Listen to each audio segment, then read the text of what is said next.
আসসালামু আলাইকুম। আমাদের দ্বিতীয় ক্লাস ছিল ধ্বনিতত্ত্বের ধ্বনি পরিবর্তন নিয়ে। ইতিপূর্বে যারা আমার বাংলা ভাষার ধ্বনি ও বর্ণ প্রকরণ ক্লাসটি করেছেন, ওই ক্লাসে আমি বলেছিলাম পরবর্তী ক্লাসটি হবে ধ্বনি পরিবর্তন নিয়ে। ধ্বনি পরিবর্তন নিয়ে আমাদের এই ক্লাসটি আসলে একটু বড় হয়ে যাবে। আমরা ক্লাসটি বড় করব না। আমরা এই ধ্বনি পরিবর্তন পার্টটিকে দুই ভাগে ভাগ করব। দুই ভাগে ভাগ করে ক্লাসটি শেষ করব। প্রথমত হচ্ছে দেখবেন যে বাংলা ব্যাকরণে সাধারণত চারটা টপিককে সবাই ভয় পায়। চারটা টপিকের মধ্যে আছে কারক, সমাস, প্রকৃতি ও প্রত্যয় এবং ধ্বনি পরিবর্তন চতুর্থ। আমি এটা বলবো চতুর্থ ভয় পাই। তো এটা ভয়ের কিছু নেই, খুবই সহজ ব্যাপারটা। যারা প্রাথমিক শিক্ষক নিয়োগ এবং বেসরকারি শিক্ষক নিয়োগ সহ 11 থেকে 20তম গ্রেডের চাকরির প্রস্তুতি নিচ্ছেন, তাদের সকলকে বলবো আজকে ক্লাসটি মনোযোগ সহকারে করবেন। আজকের ক্লাসটি করার মাধ্যমে আপনারা ধ্বনি পরিবর্তন থেকে যে কোনো পরীক্ষা যে কোনো প্রশ্ন আসলে সেই প্রশ্নের উত্তর করতে পারবেন আশা করি। চলুন তাহলে ক্লাসটি শুরু করা যাক।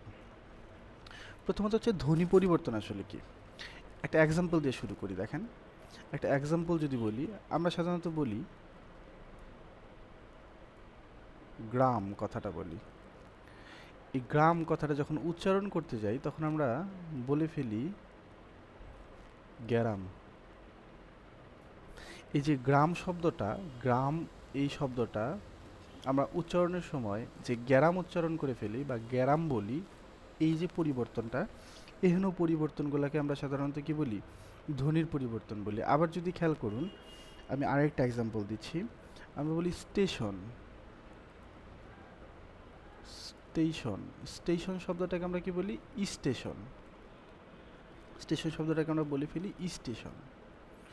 স্টেশন। এই যে স্টেশন শব্দটা স্টেশন হয়ে গেল। এই যে পরিবর্তন প্রক্রিয়াটা, এই পরিবর্তন প্রক্রিয়াটাকে আমরা বলি ধ্বনি পরিবর্তন। তাহলে এখান থেকে আমরা যে বুঝতে পারলাম ধ্বনি পরিবর্তনটা হচ্ছে, ধ্বনি পরিবর্তন কিসের সাথে সম্পৃক্ত? ভাষার সাথে সম্পৃক্ত। মানে আমরা যত কথা বলবো সেই কথা বা আমাদের যে আমরা যে ভাষা ব্যবহার করব সেই ভাষার সাথে সাথে কি হয়? ধ্বনির পরিবর্তন হয়ে যায়। এখন ধ্বনি পরিবর্তন কয়েক ধরনের হতে পারে সেটা আমরা দেখব। ধ্বনি পরিবর্তনের যে প্রক্রিয়াগুলো হয় সেই প্রক্রিয়াগুলোর মধ্যে 1 নাম্বার প্রক্রিয়াটা হচ্ছে স্বরাগম প্রক্রিয়া। 1 নাম্বার প্রক্রিয়াটা কি? স্বরাগম। আমরা শব্দটা থেকে বুঝতে পাচ্ছি যে স্বরাগম মানে কি? স্বর, এটাকে আমরা বিশ্লেষণ করি। একটু যদি আমরা বিশ্লেষণ করি তাহলে আমরা দেখব, এই স্বরাগম শব্দটাকে আমরা বিশ্লেষণ করি তাহলে আমরা পাবো স্বর যোগ, স্বরাগম শব্দটাকে আবার একটু মার্ক করছি, স্বরাগম শব্দটাকে আমরা বিশ্লেষণ করি তাহলে আমরা দেখব পাবো স্বর যোগ আগম, স্বরাগম। তো দেখবেন স্বর মানে কি বোঝাচ্ছে? স্বর মানে বুঝতেছি আমরা স্বরধ্বনি। স্বর মানে বুঝতেছি আমরা স্বরধ্বনি। আর আগম মানে, আগম মানে কি? আগমন, তাই না?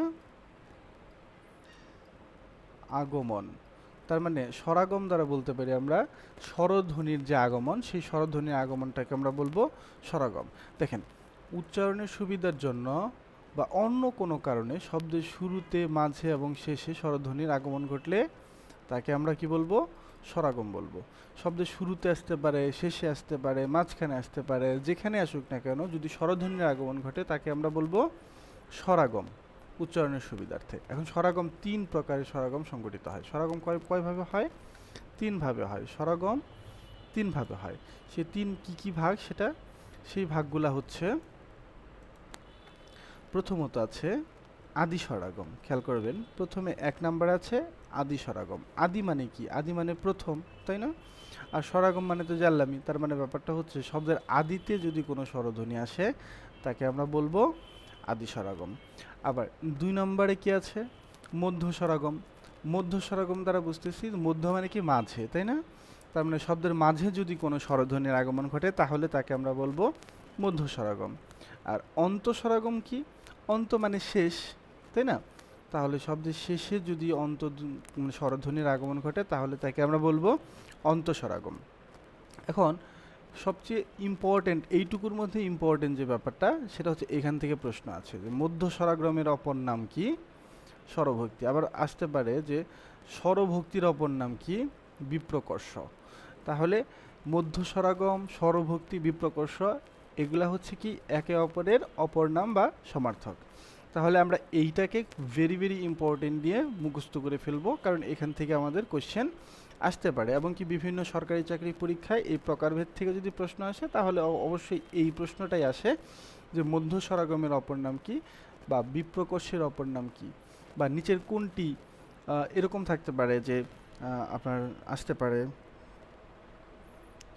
হর্ষ, এরকম একটা এক্সাম্পল আসতে পারে। হর্ষ এই শব্দটা থেকে কি হলো? এই শব্দটা থেকে হয়ে গেল হর্ষ। এখন আসতে পারে যে এটা কোন ধরনের ধ্বনি পরিবর্তন।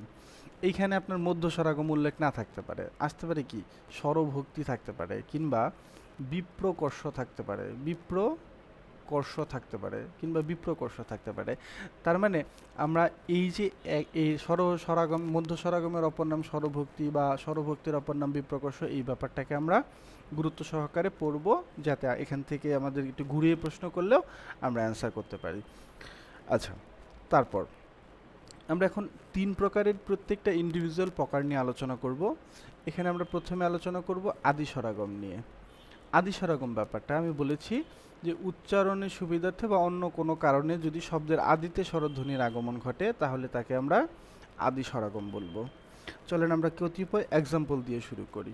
প্রথমত এক্সাম্পলে যাওয়ার আগে আমি আপনাদের বলে নিই, ধ্বনিতত্ত্ব যখন আমরা বাংলা ভাষার ধ্বনি ও বর্ণ প্রকরণ পড়ছিলাম তখন আমরা পড়েছিলাম যে ব্যঞ্জন ধ্বনি যদি আমরা, ব্যঞ্জন ধ্বনিগুলা যেমন ক, খ, এই ধ্বনিগুলাকে যদি আমরা কোনো স্বরধ্বনির সাহায্য ব্যতীত উচ্চারণ করতে চাই তাহলে কি এদের নিচে আমরা হল বা হস চিহ্ন ব্যবহার করব। এদের নিচে আমরা হল বা হস চিহ্ন ব্যবহার করব। আর তাছাড়া প্রত্যেকটা ব্যঞ্জনধ্বনি কি হয়? প্রত্যেকটা ব্যঞ্জনধ্বনি কোনো না কোনো স্বরধ্বনির সাহায্যে গঠিত হয়, তাই না? বিশেষ করে অধ্বনি এদের সাথে সংযুক্ত থাকে।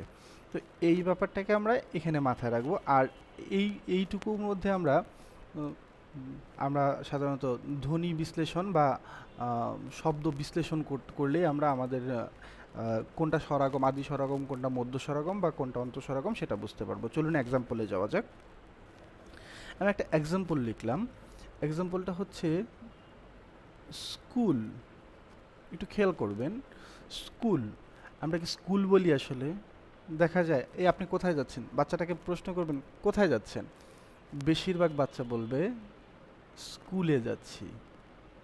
কোথায় যাচ্ছে? স্কুলে যাচ্ছে।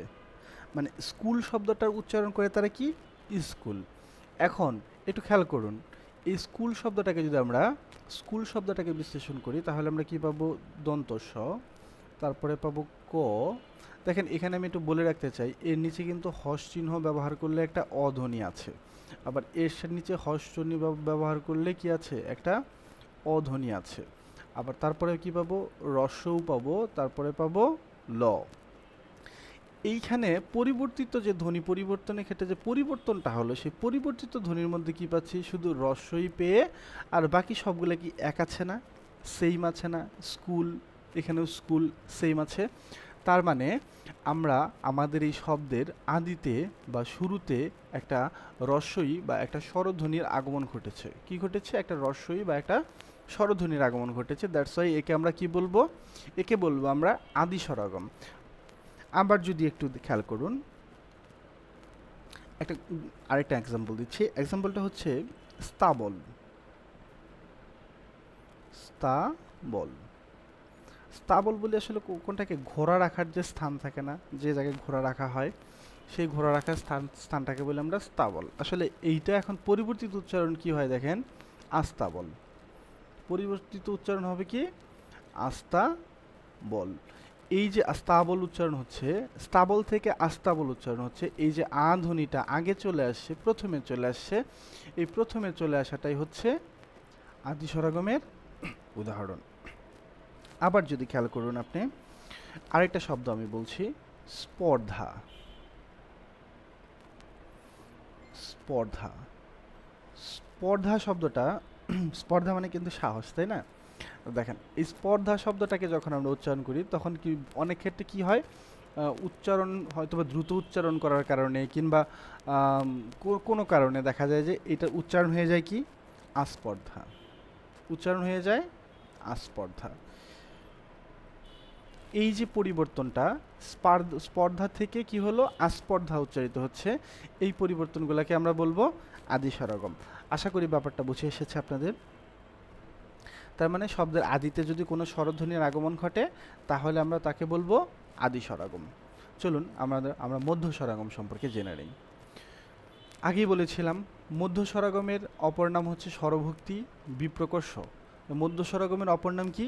স্বরভুক্তি বিপ্রকর্ষ। আবার রিপিট করুন আমার সাথে, মধ্য স্বরাগমের অপর নাম স্বরভুক্তি বিপ্রকর্ষ। এখন সময়ে সময়ে সেম ব্যাপারটা, এক্সাম্পলটা সময়ে সময়ে উচ্চারণের সুবিধার জন্য সংযুক্ত ব্যঞ্জন ধ্বনির মাঝে স্বরধ্বনি আসে। ধ্বনির এ ধরনের পরিবর্তন হলো মধ্য স্বরাগম।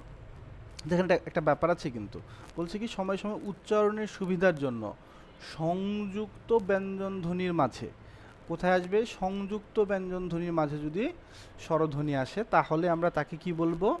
মধ্য স্বরাগম, স্বরভক্তি বা বিপ্রকর্ষ বলবো তাকে আমরা। চলুন এক্সাম্পলের মাধ্যমে দেখা যাক আসলে ব্যাপারটা কেমন ঘটে। আমি যদি বলি আপনাকে রত্ন, রত্ন একটা শব্দ বললাম, এই রত্ন শব্দটাকে যদি আপনারা বিশ্লেষণ করেন তাহলে দেখবেন র, তারপরে কি আছে একটা হস যদি ব্যবহার করি আছে অ, তারপরে আছে ত, তারপরে আছে তয়ের সাথে কি আছে? অ আছে, তাই না? আর শেষে আছে কি? ন।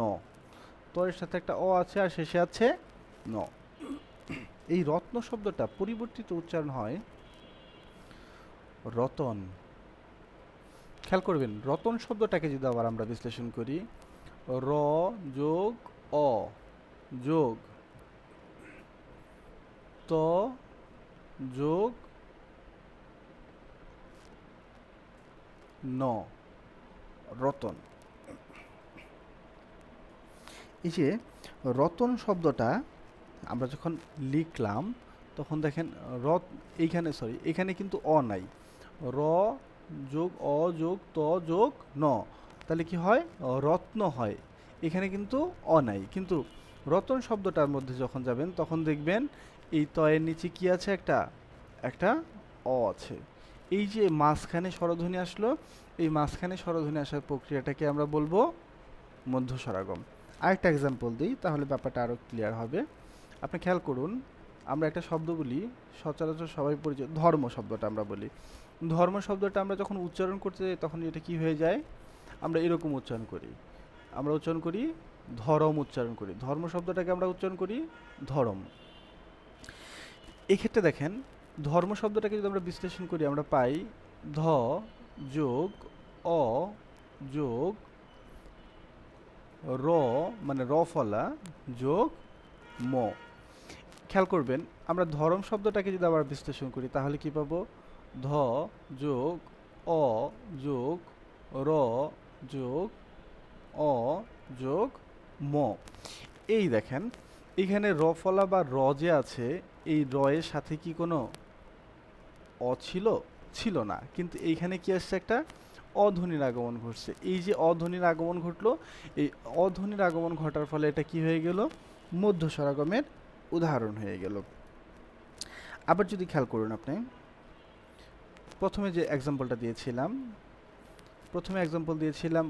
গ্রাম শব্দের একটা এক্সাম্পল দিয়েছিলাম আমরা সেটা দিচ্ছি আবার। আমি যদি বলি গ্রাম, গ্রাম শব্দটাকে যদি আমরা বিশ্লেষণ করি তাহলে পাবো গ যোগ র ফলা যোগ আ যোগ ম, গ্রাম। আর গ্যারাম শব্দটাকে যদি আমরা বিশ্লেষণ করি, গ্যারাম শব্দটাকে আমরা বিশ্লেষণ করলে পাবো গ যোগ এ যোগ র যোগ আ যোগ ম। একটু খেয়াল করবেন এই জায়গার মধ্যে এই র ফলা বা র তো আছে, তাই না? র ফলা বা র দুইটার মধ্যে আছে, গ দুইটার মধ্যে আছে, আও দুইটার মধ্যে আছে, আর ম শব্দটাও দুইটার মধ্যে আছে, কিন্তু এই গ্রাম শব্দের মধ্যে একটা অতিরিক্ত শব্দ যোগ হয়েছে, অতিরিক্ত একটা ধ্বনি যোগ হয়েছে। অতিরিক্ত সেই ধ্বনিটা কি? এ ধ্বনি যোগ হয়েছে। অতিরিক্ত ধ্বনিটা যুক্ত হয়েছে কি? এ ধ্বনি। তার মানে এই এ ধ্বনিটা কোথায় এসেছে? এটা দেখতে গেলে আপাত দৃষ্টিতে শুরুতে মনে হয়, কিন্তু আসলে এটা শুরুতে নেই, এ ধ্বনিটা আছে মাঝে আছে, তাই না? তার মানে এইটাও কি একটা মধ্য স্বরাগম এর উদাহরণ, বা আমরা যদি বলি এটাকে বিপ্রকর্ষ, তাহলে বলবো আমরা এটা বিপ্রকর্ষের উদাহরণ।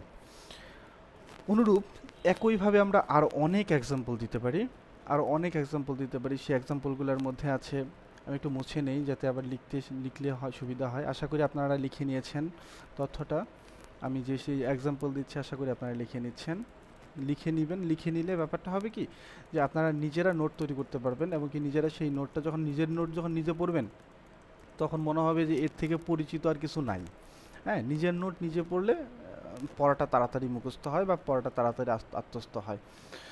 আচ্ছা, তাহলে আমরা পরবর্তী আরও এক্সাম্পল দেখি এখান থেকে যদি আমরা আরও একটু এক্সাম্পল দেখি, তাহলে আমরা দেখব আরও আছে ক্লিপ। ক্লিপ একটা শব্দ আছে, দেখেন এই ক্লিপ শব্দটাকে যদি আমরা বিশ্লেষণ করি তাহলে কি পাবো? ক যোগ ল যোগ রস্বই যোগ প, ক্লিপ। এই ক্লিপ শব্দটাই পরিবর্তিত হয়ে যায় কি জানেন? ক্লিপ। কসমেটিক্সের দোকানে যারা কাজ করে তারা বেশি ভালো বলতে পারবে, যে আমাদের মা বোনেরা যায় বলে দুইটা ক্লিপ দেন। হ্যাঁ, ক্লিপ শব্দটা হয়ে যায় ক্লিপ। এখন দেখেন ক যোগ রস্বই যোগ ল যোগ রস্বই যোগ প, এইখানে কি পরিবর্তন হয়েছে খেয়াল করেন তো। এই কয়ের পরে কি কোনো রস্বই ছিল? এই রস্বইটা কি কয়ের পরে ছিল?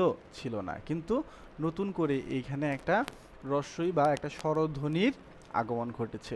এই স্বরধ্বনির আগমন ঘটার ফলে এটাকে আমরা বলছি মধ্য স্বরাগম, বিপ্রকর্ষ বা স্বরভক্তি। একইভাবে যদি আমরা আরও এক্সাম্পল দেই তাহলে আমরা বুঝতে পারবো। আমি দিচ্ছি, এটা আপনারা করে নেবেন। আমি যদি বলি প্রীতি, এই শব্দটা কি হয়ে যায়? পরিবর্তন হয়ে প্রীতি। এত প্রীতি ভালা না, তাই না?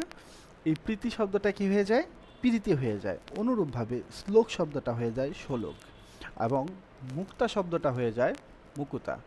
তো আমরা ধ্বনি পরিবর্তনের মধ্য স্বরাগম বা স্বরভক্তি বা বিপ্রকর্ষ যেটাই বলি না আমরা কেন, সেই ধ্বনি পরিবর্তনের এই টপিকটুকু আমরা শেষ করলাম। আশা করি ব্যাপারটা আপনারা বুঝতে পেরেছেন। আর যদি কেউ বুঝতে না পারেন দয়া করে কমেন্ট করবেন, আমি আবার প্রয়োজনে এই টপিকের উপরে বা এই একটা স্পেসিফিক ব্যাপারের উপরে আমি ভিডিও তৈরি করব, শর্ট ভিডিও তৈরি করব। চলুন আমরা অন্তঃস্বরাগম নিয়ে আলোচনায় যাই। আমরা অন্তঃস্বরাগম, মধ্য স্বরাগম দেখলাম, আদি স্বরাগম দেখলাম। এখন অন্তঃস্বরাগম বলতে তো আগেই বলেই দিয়েছি যে অন্ত মানে কি? শেষ, তাই না? তার মানে শব্দের শেষে যদি কখনো কোনো ধ্বনির আগমন ঘটে, স্বরধ্বনির আগমন ঘটে, তাহলে তাকে আমরা অন্তঃস্বরাগম বলবো। দেখেন, তাই বলা হয়েছে উচ্চারণের সুবিধার জন্য বা অন্য কোনো কারণে শব্দের শেষে স্বরধ্বনির আগমন ঘটলে তাকে অন্তঃস্বরাগম বলা হয়। শব্দের শেষে আসতে হবে। হ্যাঁ, দেখেন আমরা যদি বলি যেমন একটা শব্দ বলি দিশ, দিশ, এই দিশ শব্দটা পরিবর্তিত হয়ে যায় দিশা। আমাদের গ্রামে একটা আছে যে কোনো দিশকুল পাচ্ছি না, মানে কোনো পথ পাচ্ছি না, সে এই দিশ শব্দটা কি হয়ে যায়? পরিবর্তিত হয়ে যায় দিশা। দেখেন পরিবর্তন প্রক্রিয়াটা কেমন। দ যোগ রস্বই যোগ তালব্যস্য, আর দিশা শব্দটাতে কি হয়ে যায় দেখেন, দ যোগ রস্বই যোগ তালব্যস্য যোগ আ। পরিবর্তনটা কোথায়? আসলে পরিবর্তনটা হচ্ছে শব্দের শেষে একটা নতুন স্বরধ্বনি যুক্ত হয়েছে। শব্দের শেষে একটা নতুন স্বরধ্বনি যুক্ত হওয়ার ফলে এটাকে আমরা কি বলবো? অন্তঃস্বরাগম। আবার যদি একটু খেয়াল করলে দেখবেন একটা শব্দ বলছি, শব্দটা হচ্ছে বেঞ্চ। শব্দটা হচ্ছে বেঞ্চ। এই বেঞ্চ শব্দটা আমরা কি বলি? বেঞ্চি। বেঞ্চ শব্দটাকে আমরা বলে ফেলি বেঞ্চি বলে ফেলি।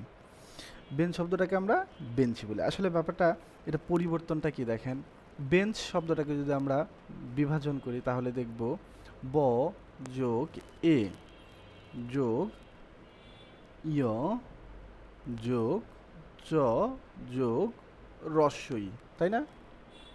ও সরি, রস্বই তো হবে এইটাতে এসে হবে এই প্রক্রিয়াটার এটা হবে রস্বই। আর এইখানটায় যদি আমরা দেখি বেঞ্চ শব্দটার ক্ষেত্রে তাহলে দেখব ব যোগ এ যোগ ইয় যোগ চ, তাই না? এখানে আছে কি ব যোগ এ যোগ ইয় যোগ চ, তার মানে বেঞ্চ। আর এইটার মধ্যে কি আছে দেখেন, ব যোগ এ যোগ ইয় যোগ চ, আর এখানে আছে কি রস্বই। রস্বইটা শেষে যুক্ত হয়েছে, তাই একে আমরা বলবো অন্তঃস্বরাগম। ব্যাপারটা ক্লিয়ার? আচ্ছা, অনুরূপ একইভাবে আমরা আরও কিছু এক্সাম্পল দিতে পারি। সেই এক্সাম্পলগুলো হচ্ছে, চলুন আমরা দেখে নিই এক্সাম্পলগুলো। এটা মুছে নিচ্ছি, যারা তুলেননি তারা দয়া করে তুলে নেবেন এর মধ্যে।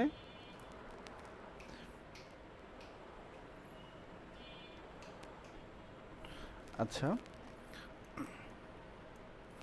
আচ্ছা, এখন আমাদের পরবর্তী যে এক্সাম্পলটা আমরা বলবো, সেই পরবর্তী এক্সাম্পলটা হচ্ছে সত্য। কি পরবর্তী এক্সাম্পলটা হচ্ছে সত্য।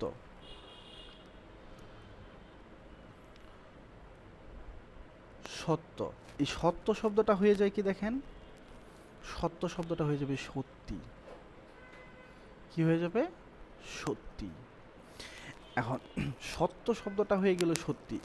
এইখানে দেখবেন কি পরিবর্তনটা হচ্ছে আসলে মূলত দন্ত স যোগ ত যোগ জ ফলা, তাই না?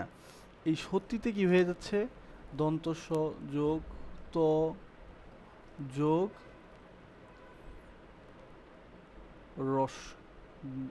রস্বই যোগ জ ফলা, তাই না? তো এইখানে কি আসতেছে, সরি জফলা আগে, তারপরে কি হবে? রস্বই হবে। এখানে কি শেষে কি আসতেছে? একটা রস্বই আসতেছে। এই যে পরিবর্তন প্রক্রিয়া, এই পরিবর্তন প্রক্রিয়াটাকে আমরা বলবো অন্তঃস্বরাগম। এখন প্রশ্ন থাকতে পারে যে ভাই এই সত্য তো শুধু এইখানে নাই, সত্য তো অপিনিহিতিতেও আছে, তাই না?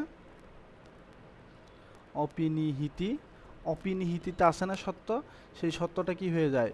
সত্য শব্দটা থেকে অপিনিহিতে হয়ে যায় সৈত্য, এটা হয়। আবার যদি আপনি খেয়াল করেন যে অনন্য সমীভবনের মধ্যে আছে না, অনন্য সমীভবনের মধ্যে আছে সত্য, এই শব্দটা হয়ে যায় কি স্বচ্ছ হয়ে যায়। তো এইটা কিন্তু খুবই ট্রিকি ব্যাপারটা, যে কোনটা অপিনিহিতি কোনটা অন্তঃস্বরাগম, এই ব্যাপারটা আপনি খেয়াল রাখবেন। অন্তঃস্বরাগমে অবশ্যই শেষে স্বরধ্বনির আগমন ঘটবে। আর অপিনিহিতির ক্ষেত্রে কি আসবে? রস্বই অথবা রস্যু আসে, তাই না? রস্বই আসবে, ব্যাপারটা খেয়াল রাখবেন। চলুন তাহলে আমরা আমাদের পরবর্তী বিষয় অসমীকরণ নিয়ে আলোচনা করছি। হ্যাঁ, শব্দটা শুনতেই মনে হয় কীরকম, তাই না? সরি, অপিনিহিতি নিয়ে আলোচনা করি আমরা আগে, তারপর অসমীকরণ নিয়ে আলোচনা করব। অপিনিহিতি হচ্ছে কি দেখেন, পরের রস্বইকার যদি আগে উচ্চারিত হয়, কিংবা যুক্ত ব্যঞ্জন ধ্বনির আগে রস্বইকার বা রস্বইকার উচ্চারিত হলে তাকে আমরা কি বলবো? অপিনিহিতি।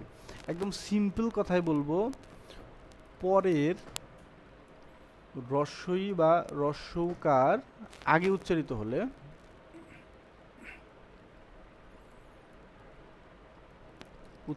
হলে তাকে আমরা অপিনিহিত বলবো। তাকে কি বলবো আমরা? অপিনিহিত বলবো। একটু এক্সাম্পল দিলে ব্যাপারটা আরো স্পষ্ট হবে, একটু খেয়াল করবেন। আমি বললাম আজি নীল নব ঘনে আসার গগনে অগোয়াস তোরা যাসনি ঘরের বাহিরে, তাই না? আজি। আচ্ছা, যাই হোক, আমি একটু ভুল একটা লাইন বলে ফেলছি, যাই হোক। আজি কথাটা বললাম। আজি শব্দটা যদি আমরা বিশ্লেষণ করি তাহলে হবে আ যোগ জ যোগ রস্বই, তাই না? বলছি কি পরের ইকার বা ওকার আগে উচ্চারিত হলে তাকে আমরা অপিনিহিত বলবো। তার মানে এই রস্বইটাকে যদি আমরা মাঝখানে জয়ের আগে উচ্চারণ করি তাহলে অপিনিহিত হবে। তাহলে কি হবে? আ যোগ রস্বই যোগ জ, আইজ। অনুরূপভাবে আমি যদি বলি চারি, যদি বলি চারি তাহলে কি হবে? চ যোগ আ যোগ র যোগ রস্বই। তার মানে এটা উচ্চারণটা হবে কি? রস্বইটা আগে উচ্চারিত হবে, তাহলে হবে কি? চার।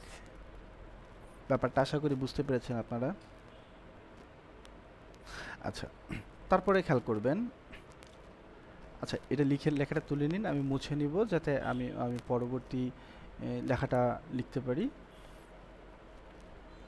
আচ্ছা, তো এখন খেয়াল করবেন যে অপিনিহিতির আরও একটা ব্যাপার আছে। ওই যে একটু ইতিপূর্বেই যে এক্সাম্পলটা দিলাম যে সত্য থেকে কি হয়ে গেল? সত্য থেকে সত্য হয়ে গেল।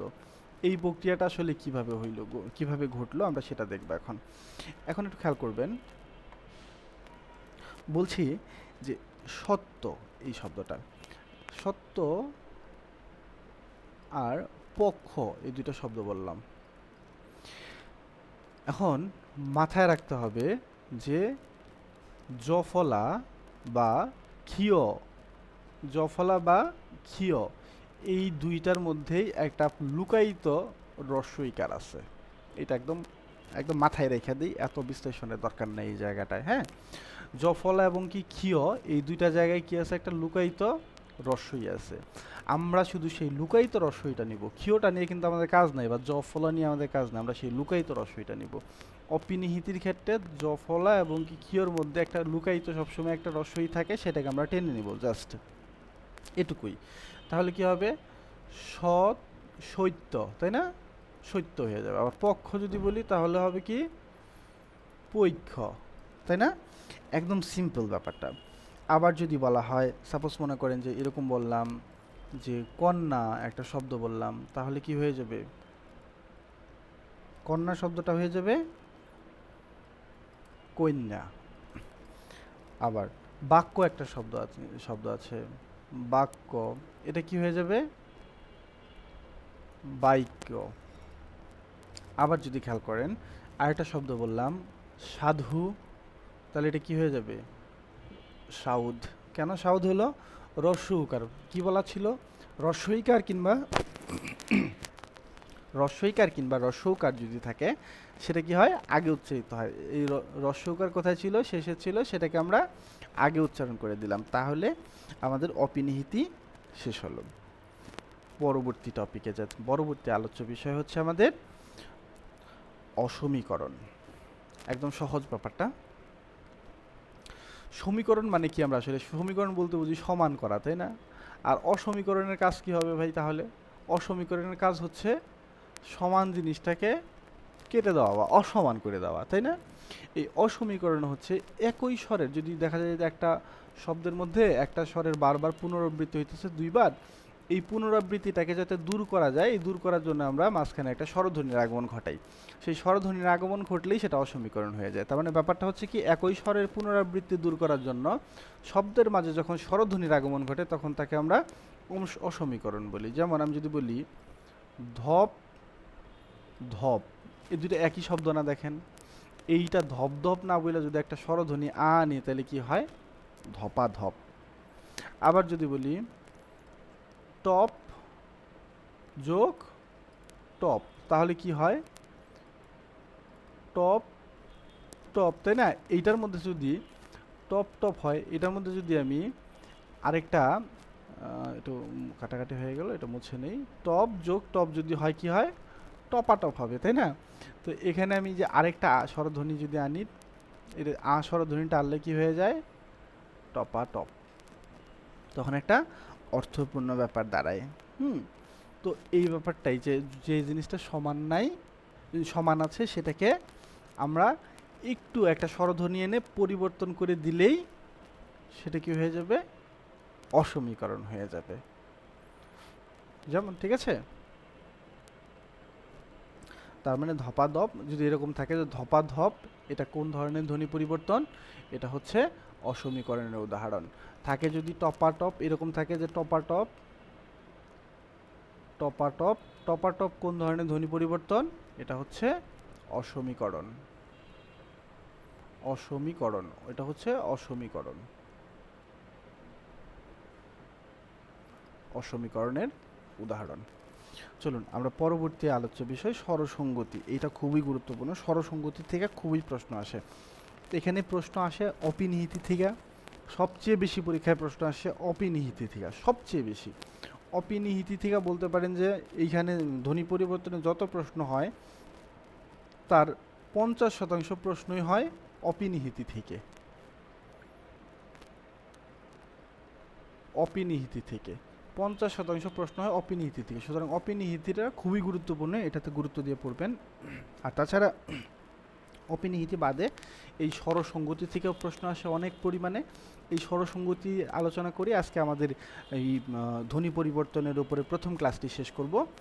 চলেন, স্বরসঙ্গতি হচ্ছে কি দেখেন, এখানে বলা আছে একটি স্বরের প্রভাবে অপর স্বরের পরিবর্তন ঘটলে, একটি স্বরের প্রভাবে যদি অপর স্বরের একটু পরিবর্তন ঘটে তখন তাকে আমরা কি বলি? তখন তাকে আমরা বলি স্বরসঙ্গতি। একটি স্বরের প্রভাবে শব্দের অপর স্বরধ্বনির কি পরিবর্তন ঘটলে তাকে আমরা বলবো স্বরসঙ্গতি। এবং স্বরসঙ্গতি 3 ধরনের হয়ে থাকে। কয় ধরনের স্বরসঙ্গতি হয়ে থাকে? 3 ধরনের। 3 ধরনের স্বরসঙ্গতির 1 নম্বরে হচ্ছে প্রগত। প্রগত স্বরসঙ্গতি। প্রগত স্বরসঙ্গতি কি আসলে? প্রগত স্বরসঙ্গতির ব্যাপারটা হচ্ছে আদি স্বরের প্রভাবে, ধরেন 2টা স্বর, আমি এক্সাম্পল দেওয়া যাই তাহলে ব্যাপারটা আরও সহজ হবে। ধরেন একটা শব্দ লিখলাম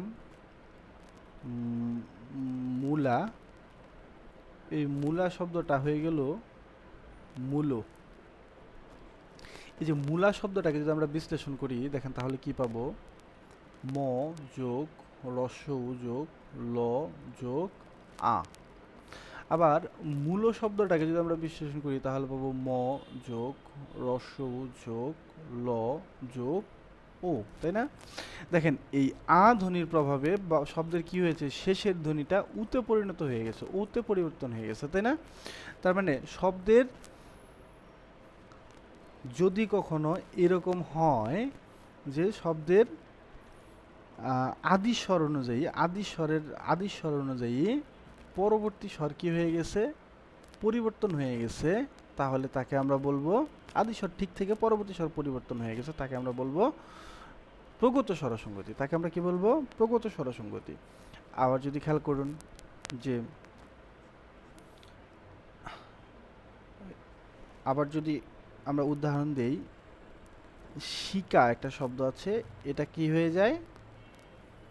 শিকে। মানে আদি স্বর কি থাকে? অপরিবর্তিত থাকতেছে, আর কি হইতেছে? পরের স্বর যেটা আছে সেটা কি হইতেছে? পরিবর্তন হইতেছে। তার মানে এই স্বরটার প্রভাবে কি হইতেছে? এই স্বরটাকে একটা পরিবর্তন হয়ে যাচ্ছে, সেই পরিবর্তন হওয়ার প্রক্রিয়াটাকে আমরা বলবো প্রগত স্বরসঙ্গতি। আরও এক্সাম্পল দেওয়া যেতে পারে, দেখেন তুলো হয় কোথা থেকে? তুলা শব্দটা থেকে। তুলা থেকে হয় তুলো। দেখেন আদি স্বর কি অপরিবর্তিত আছে, আদি স্বরের প্রভাবে কি হয়েছে? পরের স্বর আটা পরিবর্তিত হয়ে গেছে ও হয়ে গেছে। একইভাবে কিন্তু দেখেন মূলা শব্দটার মধ্যে রস্যকার কি অপরিবর্তিত আছে, মূলর মধ্যে অপরিবর্তিত আছে, কিন্তু এই আটা পরিবর্তন হয়ে উ হয়ে গেছে। এই আটা পরিবর্তন হয়ে কি হয়েছে? উ হয়েছে। তার মানে আদি স্বরের প্রভাবে যদি অন্তঃস্বরের পরিবর্তন ঘটে তাহলে তাকে আমরা বলবো প্রগত স্বরসঙ্গতি। দেখেন এখানে এক্সাম্পল দেওয়া আছে, বর্ণনাও দেওয়া আছে। প্রগত স্বরসঙ্গতির মধ্যে কি আছে? আদি স্বর অনুযায়ী অন্তঃস্বরে পরিবর্তন ঘটলে তাকে আমরা প্রগত স্বরসঙ্গতি বলবো। আর মধ্য স্বরসঙ্গতি কি? মধ্য স্বরসঙ্গতি হচ্ছে আদি কিংবা অন্তঃস্বর অনুযায়ী শব্দের মধ্যের স্বরধ্বনি পরিবর্তন হলে তাকে আমরা মধ্য স্বরসঙ্গতি বলবো। আর পরাগত স্বরসঙ্গতি কি? অন্তঃস্বরের কারণে আদি স্বরের পরিবর্তন ঘটলে তাকে পরাগত স্বরসঙ্গতি বলে। যেমন এখানে আমরা এই মধ্যগতটা পরে যাচ্ছি, আমরা পরাগতটা নিয়ে এটা আলোচনা করি। দেখেন পরাগত স্বরসঙ্গতির যদি আমি একটা এক্সাম্পল দিই তাহলে আপনাদের কাছে আরও ব্যাপারটা, দেশি একটা শব্দ বললাম, দেশি, এই দেশি শব্দটা দেখবেন এটা যদি ভাঙি তাহলে দ যোগ এ যোগ স যোগ রস্যই, তাই না? এই দেশি শব্দটা কি হয়ে যায়, ধ্বনি পরিবর্তনের ফলে হয়ে যায় দিশি। এই ক্ষেত্রে দেখেন দ যোগ রস্বই যোগ তালব্য স যোগ রস্বই, বলছে কি অন্তঃস্বরের প্রভাবে, যে অন্তঃস্বর শেষ স্বরটা আছে সেই শেষ স্বরটার প্রভাবে, মানে এই রস্বইয়ের প্রভাবে কি হয়েছে, এইখানে যে এ ছিল সেই এটা রস্বই হয়ে গেছে। এই যে পরিবর্তন প্রক্রিয়া, এটা হচ্ছে পরাগত স্বরসঙ্গতির উদাহরণের মধ্যে পড়ে। আবার পরাগত কিন্তু আরও এক্সাম্পল দেওয়া যেতে পারে। দেখেন আমি আরও এক্সাম্পল দিচ্ছি যাতে ব্যাপারটা আরও সহজ হয় আপনাদের জন্য। আমি যদি বলি যে এখানে একটা এক্সাম্পল লিখলাম, এক্সাম্পলটা হচ্ছে কি এক্সাম্পল দেওয়া যায়, উড়ানি একটা শব্দ আছে, শব্দটা কি উড়ানি, উড়ানি। এই উড়ানি শব্দটা যখন পরিবর্তন হয় তখন হয়ে যায় উরু, উরুনি, উড়ানি হয়ে যায় উরুনি। ব্যাপারটা কেমন দেখেন, উড়ানি শব্দটাকে যদি আমরা বিশ্লেষণ করি তাহলে আমরা পাবো রস্য উ যোগ যোগ আ যোগ নি। আর এইটাকে যদি আমরা বিশ্লেষণ করি দেখেন তো কি পাই, রস্য উ যোগ যোগ তারপরে হচ্ছে রস্য উ,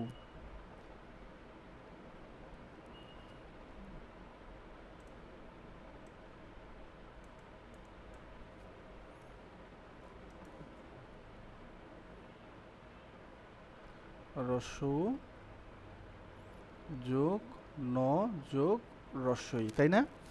এইখানে একটু খেয়াল করুন, এই যে এইটা শেষে তো একটা রস্বই আছে, আমি একবার লিখে ফেলছি রস্বই। এইখানে পরিবর্তনটা কোথায় হইলো দেখেন তো, এই এই ধ্বনিগুলোর কি কোনো পরিবর্তন হইছে? হইছে? হয় নাই। শুধু পরিবর্তন হয়েছে কি, এই আয়ের পরিবর্তে হয়ে গেছে রস্যউ। দেখেন এইখানে আদিশ স্বর বলতে কিন্তু, আদিশ স্বর বলতে কিন্তু বোঝানো হচ্ছে যে একদম রিসেন্ট আগের যেটা, হ্যাঁ রিসেন্ট আগের যে স্বরধ্বনি আছে সেইটা, একবার প্রথমটা না কিন্তু, একবারে প্রথমটা কিন্তু না, হ্যাঁ ব্যাপারটা হচ্ছে শেষ স্বরধ্বনি যেটা আছে, অন্তঃস্বরধ্বনি যেটা আছে তার রিসেন্ট আগে যেটা আছে সেইটাকে আদিশ স্বর বোঝানো হচ্ছে। ব্যাপারটা আশা করি ক্লিয়ার। চলেন আমরা পরবর্তী আলোচনায় যাই। পরবর্তী আলোচনার মধ্যে হচ্ছে মধ্যগত, মধ্যগত হচ্ছে, মধ্যগত আমরা বলেই দিলাম, মধ্যগত হচ্ছে আদিশ স্বর কিংবা অন্তঃস্বর অনুযায়ী যদি মধ্যস্বরের পরিবর্তন ঘটে। এইটা আপনারা অনেকেই খুব সহজ মনে করবেন, এটা পারবেন, এটা পারার মতো কোশ্চেন। তারপরে আমি দুইটা এক্সাম্পল দিচ্ছি মধ্যগত। দেখেন আমি একটা শব্দ বললাম, সেই শব্দটা হচ্ছে বিলাতি। বিলাতি শব্দটা যদি বলি বিলাতি, একটু খেয়াল করবেন এই শব্দটা যদি আমরা ভাঙি তাহলে হবে ব যোগ রস্বই যোগ ল যোগ আ যোগ ত যোগ রস্বই। এইটা কি হয়ে যায়, বিলাতি শব্দটা হয়ে যায় বিলিতি, বিলিতি, বিলিতি হয়ে যায়। তখন কি হয়ে যায়, এই যে আয়ের জায়গাটায় পরিবর্তন হয় কি রস্বই দিয়ে, এই যে মাঝখানে আসলো এটাই হচ্ছে মধ্যাগত। একইভাবে বলা যায় ভিখারি, ভিখারি এটা কি হয়ে যায়, ভিখিরি হয়ে যায়, তাই না? ভিখারি শব্দটা হয়ে যায় ভিখিরি। আবার বলা যায় জিলাপি, দেখেন জিলাপি, জিলাপি শব্দটা কি হয়ে যাবে জিলিপি, জিলিপি, জিলিপি হয়ে যাবে। এই যে পরিবর্তনগুলা, এই পরিবর্তনগুলাই হচ্ছে মধ্য স্বরসঙ্গতির উদাহরণ। আশা করি এই ক্লাসটি আপনারা বুঝতে পেরেছেন। তারপরে যদি এই ক্লাস নিয়ে কোনো প্রশ্ন থাকে তাহলে দয়া করে কমেন্ট বক্সে জানাবেন, আমি আপনাদের প্রশ্নগুলো সলভ করার চেষ্টা করব।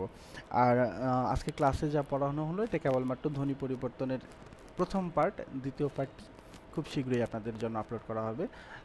আর ধ্বনি ও বর্ণ প্রকরণ নিয়ে যদি কারো কোনো প্রশ্ন থাকে দয়া করে কমেন্ট বক্সে জানাবেন। ধন্যবাদ সবাইকে, ভালো থাকবেন, ইনশাল্লাহ আগামী ক্লাসে দেখা হচ্ছে। আসসালামু আলাইকুম।